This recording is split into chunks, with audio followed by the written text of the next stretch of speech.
And our next candidate, a Democrat, the Honorable Sal Albanese. Thank you. Nice to see you. Nice. So I'm going to get back to, I don't know how much you've heard of the previous speakers. I've heard a lot. Well, we started off with Rick Beneke pointing out that New York is home to over 1,300 nonprofit cultural institutions, thousands of artists. New York City nonprofit culture attracts 98 million visitors to over 100,000 events like exhibitions and performances. It attracts 23.8 million tourists to New York, generates an estimated $8.1 billion a year, which is a major contribution to the city's economy, generates over 120,000 jobs, which stimulates the economy, and yet it receives less than 1% of the overall city expense budget. Well, I think it's outrageous that we are the arts and culture capital of the world, and we're not funding that area adequately. I mean, I just think it's misplaced priorities.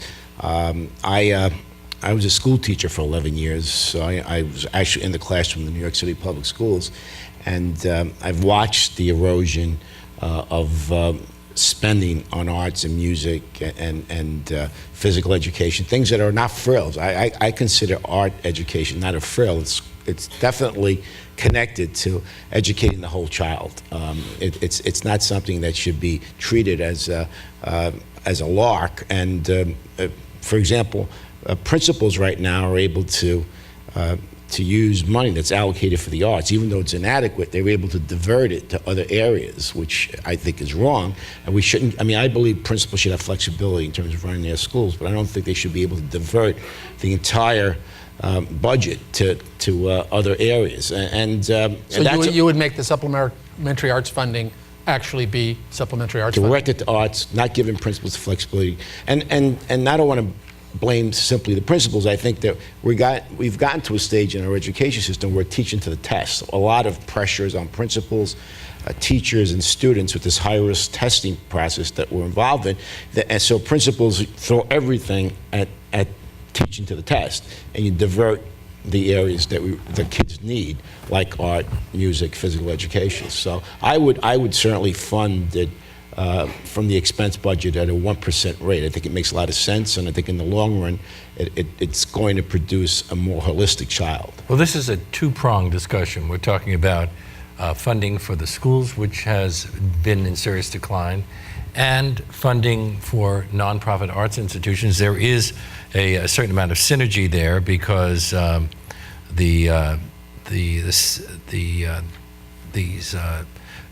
these arts organizations serve as crucial tools for learning both within and beyond the schools. You can only imagine how much more could be done if the city supported the theater companies, the dance companies, the smaller arts institutions. And we are actually spending 1% of the city budget on nonprofit cultural organizations, despite the fact that New York is the art center of the world. Once again, it's misplaced priority, and you're right, there's a synergy between the community-based organizations and the schools. I mean, our young people go into the museums, art studios, and you can work together, and I would direct my chancellor to make this a priority to create that synergy with the Department of Cultural Affairs. So we've got so many assets here in the city and the cultural area and the arts area, that our kids should be able to access that and continue to keep our cultural institutions thriving, because we're producing more literate young people and more holistic young people who would also become citizens who would value the arts, and it just would generate itself over time. Well, so polls indicate that the public would want to see more support for the arts. Can we have some kind of an arts tax that might be added on to actually support the arts institutions? I wouldn't go as far as an arts tax, but I can tell you under an Albanese administration, we would provide adequate funding. The 1% number makes a lot of sense from the expense budget, which would take care of a lot of the needs that we have and would support the arts. And also my plan to make sure that the principals direct the money towards arts education would also be in place. And I've got a vehicle for paying for it as well. Which is? Well, I spent the last 15 years in finance, and I know a lot about pension plans, and the New York City pension plan is a clunker. It's really, and it has to be modernized. For example, the Toronto system performs 3% better consistently than the New York City system because they've modernized their plan. If the New York City pension system functioned as well or performed as well as the Toronto system, the city would save about $2.5 billion a year.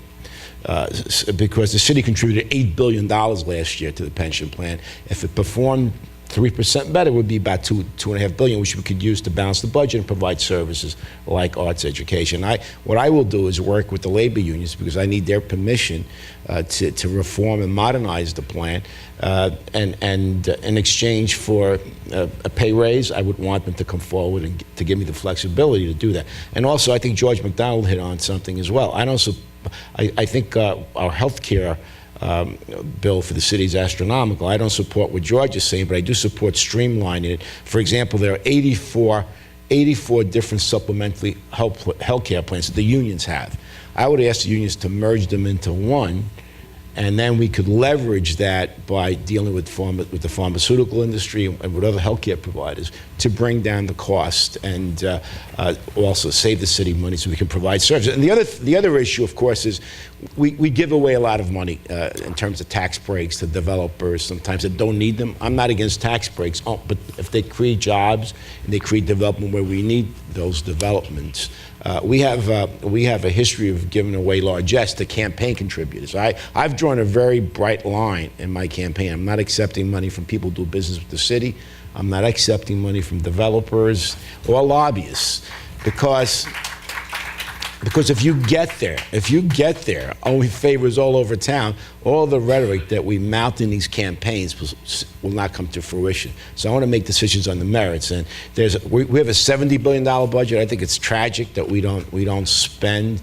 Our priorities are not directed towards services that the city really needs, and we can balance the budget and provide valuable services. The city has given NBC 2 tax breaks and incentives over the last 15 years. Maybe it's because NBC is doing so poorly in the ratings that they need the help, but I mean, NBC? Is it because we're afraid they're going to move to New Jersey? Those are all things we have to look at. Look, New York City is the greatest city in the world, and part of the reason is because the education, arts, and culture are capital of the world, and people want to do business here. They want to come to New York City. We don't have to give away the store. But once again, if you look at the campaign filings of the candidates, you'll see why the store is given away, because these contributions, some of the candidates have over $1 million from the real estate industry. They're not going to be able to make decisions on the merits and development. So you've got to look at that when you're evaluating the candidates. And we've talked a lot about education, and it's my top priority. It's my passion. I did it for 11 years.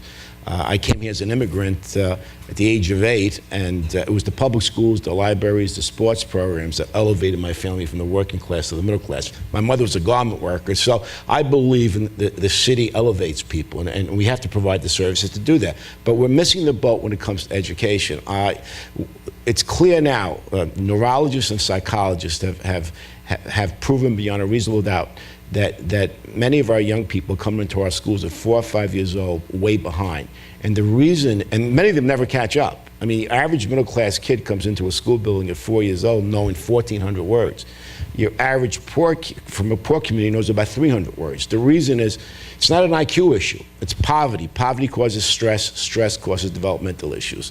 So I want to set up pediatric wellness centers in low-income communities around the city where we start working with parents, doctors, and teachers working together in a multidisciplinary approach. So our kids come into our school building on an even even kill. I want to merge all of our early childhood programs into a department of early education so that we really focus on that 0 to 3 age. I think it's political malpractice not to address this, because now we know that this is a major cause of a lot of issues. Kids get referred to special education. They wind up in our criminal justice system simply because of these issues, and we've got to address it. So I've got a plan. My education plan is clear. It's the cornerstone of my policy to set up 5 pediatric wellness centers, and one in each borough. Track those kids, and I'd like to do it with some private funding to begin with, and then we can show that it's successful and begin to really address that, because the elephant in the room when it comes to our failing schools is poverty, and if you don't address that, if you don't address those factors that drive these kids into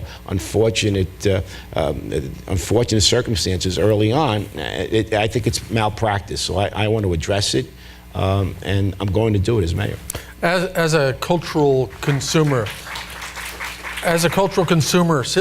resident citizen in the city of New York, what do you love? What are you most passionate about seeing, doing, experiencing culturally? Well, I love going to the theater. I mean, it's just it's great. We live in the in the theater center of the world, so that's something that I really love. I mean,